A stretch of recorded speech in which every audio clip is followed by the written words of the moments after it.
سے یا انہیں جنت عطا کیا جائے یا برے کاموں کی وجہ سے انہیں جہنم بھیجا جائے. اس بات کے فیصلے کے لیے انہیں قیامت کے میدان میں جمع کیا جائے گا. اب ڈیپینڈ یہ کرتا ہے کہ جنت ملے گی یا جہنم حصے میں آئے گی، وہ اسی دنیا کی تھوڑی سی زندگی پر منحصر ہوتا ہے. یہ جو 10 سال 20 سال 50 سال یا 60 سال تک تو تھوڑے ہٹے کٹے رہتے ہیں، اس کے بعد تو پھر ہم دوسروں کے محتاج ہو جاتے ہیں. پیدا ہوئے تو 12 سال 13 سال کسی اور کے محتاج رہے، اور اس کے بعد جب ہوش سنبھالی تو بیچ کا 30 سال 25 سال یا 35 سال میں بچتا ہے جس میں ہمیں اچھا کریکٹر بنانا ہے، سچ بولنا ہے، غلط کاموں سے بچنا ہے، حلال روزی کمانا ہے، ماں باپ کی بھی خدمتیں کرنا ہے، پڑوسی کے بھی حقوق ادا کرنا ہے، اور رزق حلال حاصل کر کے خود اپنی اور اپنے بچوں کی اہل و عیال کی پرورش کرنا ہے. اور پھر جب 65 سال آتا ہے تو ہم اپنا بوجھ کسی دوسرے پر ڈال دیتے ہیں.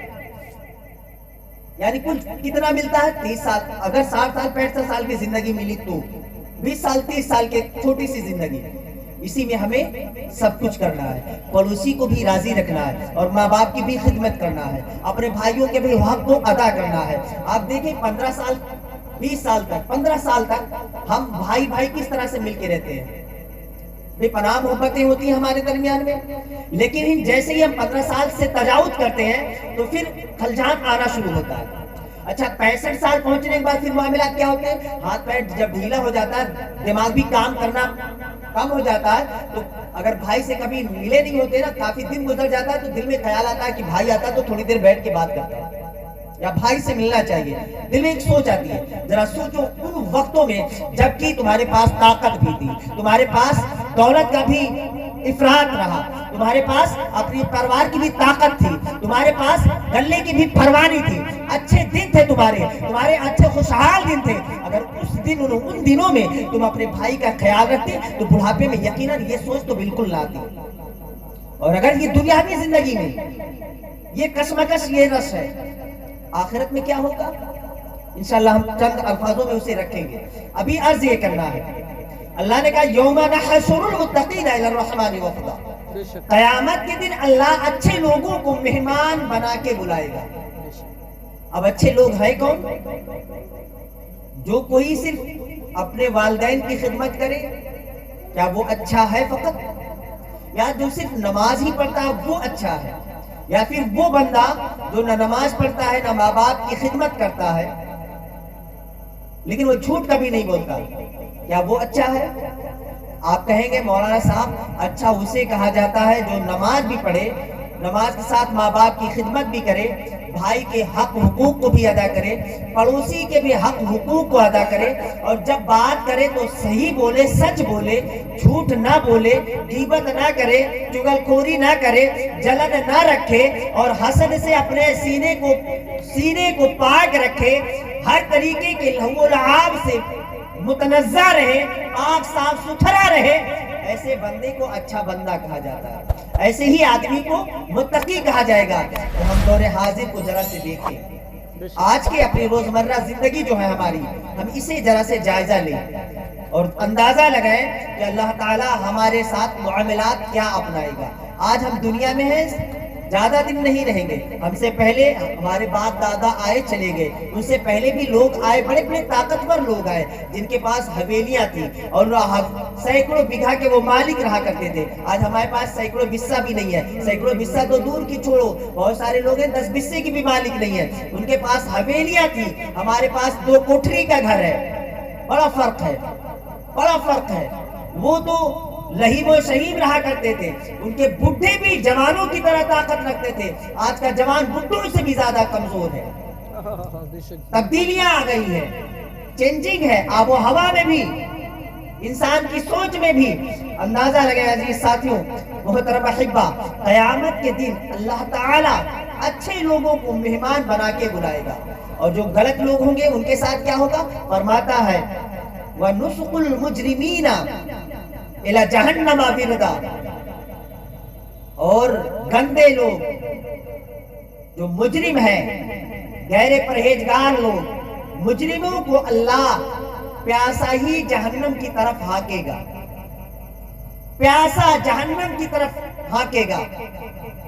جو اچھے ہوں گے انہیں مہمان بنا کے بلائے گا۔ آج شیرو نے ہمیں بھی مہمان کی حیثیت سے بلایا، آپ کو بھی مہمان کی حیثیت سے بلایا ہوگا۔ بلانے سے پہلے کیا کیا؟ 2 بکرے ذبح کروائے، 2 بکرے بہترین میں نے ہی ذبح کیا، موٹے تگڑے بکرے۔ کھائے گا کون؟ ہمارے اور آپ کے لیے۔ نان لگوائی، بہترین کھانے کا انتظام کیا، پلاؤ بنوایا بڑے چاول کا، چاہتے تو چھوٹے چاول کا بنوا لیتے، جردہ بنوایا، اچھا انتظام کیا۔ کیوں؟ مہمانوں کو بلایا۔ شیر محمد تو اتنے بڑے مالدار تو ہے نہیں کہ ہندوستان کے سب سے امیر آدمی یہ ہے۔ ہندوستان کا ایک سب سے امیر آدمی تھا، آج کل 35ویں نمبر پہ پہنچا۔ ایک متوسط درجے کا، ہم اپنی زبان میں کہیں تو ایک مجبور بندہ، ایک بے بس بندہ۔ ساری قوتوں کی یہ مالک نہیں ہے اور نہ سارے خزانوں کی یہ مالک ہے۔ ایک بندہ مجبور، ایک کمزور بندہ، ایک ناقص بندہ جب چند لوگوں کو اپنے دروازے پر مہمان بناتا ہے تو ضیافت کے لیے اعلیٰ انتظام کرتا ہے، بہترین انتظام کرتا ہے، اچھا کھانے کا انتظام، بیٹھنے کا اچھا انتظام، پانی کا اچھا انتظام، نیوالا بھی اچھا، گوشت بھی اچھا، روٹی بھی اچھی، چاول بھی اچھے، تاکہ جتنے مہمان آئے ان کی طبیعتیں خوش ہوں، وہ کھا کر کے وہ خوشی محسوس کریں کہ اچھا انتظام کیا۔ ایک بندے مجبور جب دعوت رکھتا ہے، کسی کو مہمان بلاتا ہے تو اتنا اچھا انتظام کرتا ہے۔ ذرا سوچو قیامت میں اللہ تعالیٰ جب اپنے اچھے بندوں کو، پرہیزگار بندوں کو مہمان بنا کے بلائے گا تو کیسی ضیافت فرمائے گا، کتنا انتظام کرے گا۔ وہ تو حاکم الحاکمین ہے، وہ تو تمام خزانوں کا مالک ہے، وہ تو تمام قدرتوں کا مالک ہے۔ اس کا انتظام کتنا اعلیٰ انتظام ہوگا، اس کا انتظام کتنا عرفہ انتظام ہوگا۔ آج ایک بندہ مجبور چند لوگوں کو مہمان بناتا ہے تو سال 2 سال کما کر کے اکٹھا کرتا ہے، پھر مہمان بلاتا ہے۔ وہ تو تمام خزانوں کا تنہا مالک ہے، تمام قدرتوں کا تنہا مالک ہے، وہ حاکم الحاکمین بھی ہے اور رب العالمین بھی ہے۔ آپ اندازہ لگاؤ وہ جب مہمان بنائے گا تو کتنا اعلیٰ انتظام فرمائے گا، کتنا بہترین انتظام فرمائے گا۔ پھر آپ جانتے ہیں اس کا انتظام کیسا ہوگا۔ اگر آپ سمجھنا چاہیں تو میں ایک روایت سنا دیتا ہوں۔ آپ نزہۃ المجالس شریف ایک کتاب ہے، اس کی 2 جلد میں آپ پڑھیں گے اس بات کو۔ اللہ تعالیٰ انہی پرہیزگار بندوں میں سے ایک بندہ ہوگا جس نے اپنی زندگی کا زیادہ حصہ اذان دینے پہ لگایا ہے۔ اللہ اسے مہمان بنا کے بلائے گا۔ جب وہ مہمان بن کر کے قیامت کے میدان میں آئے گا نا، اللہ تعالیٰ اس سے فرمائے گا جاؤ تم جنت میں چلے جاؤ، جاؤ تم جنت میں چلے جاؤ۔ تو وہ بندہ بھی رب کی بارگاہ میں عرض کرے گا، اور جب وہ عرض کرے گا تو اللہ تعالیٰ اس بندے کو جانتے ہو کتنا اختیار دے گا۔ اللہ اسے فرمائے گا جاؤ ٹھیک ہے ایسا کرو، میدان قیامت میں سے ان حاضرین میں سے تم 40,000 جماعت کی شفاعت کر لو، جاؤ۔ اب مفسرین کہتے ہیں ایک جماعت میں 40,000 لوگ ہوں گے، یعنی 40 کو 40 سے ضرب دیں گے تو 1,60,00,000 لوگ بنیں گے۔ وہ جو زندگی میں اپنی زندگی کا زیادہ حصہ اذان دینے پہ لگایا، اللہ کے کلمات کو بلند کیا، اب وہ بندہ میدان قیامت میں 1,60,00,000 لوگوں کی کلائی پکڑ پکڑ کے باہر نکالے گا اور اپنی صف لگائے گا۔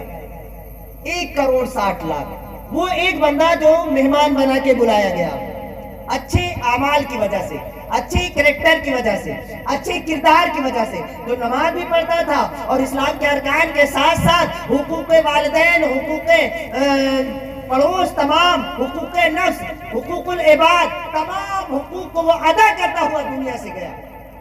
اب وہ 1,60,00,000 لوگوں کو میدان قیامت میں سفارش کرے گا اور سب کو لے کر کے جنت میں جائے گا۔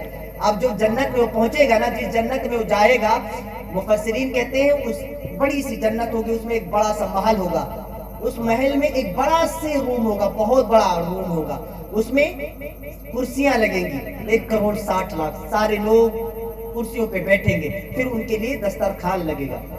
اب اللہ تعالیٰ کی انعام کو دیکھو، ایک بندے مجبور دعوت کرتا ہے تو کیسا کیسا انتظام کرتا ہے، اللہ کی طرح سے ضیافت دیکھو، دسترخوان لگے گا، جنت کے تمام میوے نعمتیں چنی جائیں گی، دسترخوان سج جائے گا، حکم ہوگا پڑھو اور اپنا اپنا حصہ حاصل کرو. سارے جنتی اس دسترخوان پہ بیٹھیں گے اور کھانا تناول کریں گے. کھا کر کے جب فارغ ہوں گے نا تو اللہ تعالیٰ ان سے کلام فرمائے گا.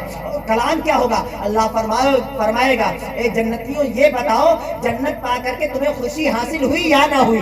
تو آپ جانتے ہیں وہ جو مؤذن 1,60,00,000 لوگوں کی سفارش کر کے جنت میں لے کے گیا نا، وہ سب کے سب اپنے اعمال کی وجہ سے جنت میں نہیں جائیں گے، اپنے اچھی کرتوت کی وجہ سے جنت میں نہیں پہنچے ہیں، بلکہ بہت سارے ایسے رہے ہوں گے جن پر جہنم واجب ہو چکی ہوگی، ان کی بد کرداری کی وجہ سے، ان کی غیبت کی وجہ سے، ان کے چغل خوری کی وجہ سے، ان کے نماز چھوڑنے کی وجہ سے، اسلام سے دوری بنا کے رکھنے کی وجہ سے، اپنے بد کرداری کی بنیاد پر وہ جہنم کے مستحق ہوئے ہوں گے. لیکن ایک مؤذن سفارش کرے گا، مولا یہ میرا دوست ہے، یہ میرے دوست کا دوست ہے، یہ میرا اپنا بیٹا ہے، یہ بیٹے کا دوست ہے، یہ رشتہ دار ہے، یہ رشتہ دار کا رشتہ دار ہے، تمام لوگوں کو اکٹھا کر کے لے کے جنت میں پہنچا ہے. اب رب حکم فرما رہا ہے، رب کلام فرما رہا ہے، اے جنتیوں یہ بتاؤ جنت پا کر کے خوشی ملی یا نہ ملی؟ جنتی عرض کریں گے، رب کی پاکی بولیں گے، اس کی بارگاہ میں سبحان قدوس کے نعرے لگائیں گے. پھر رب فرمائے گا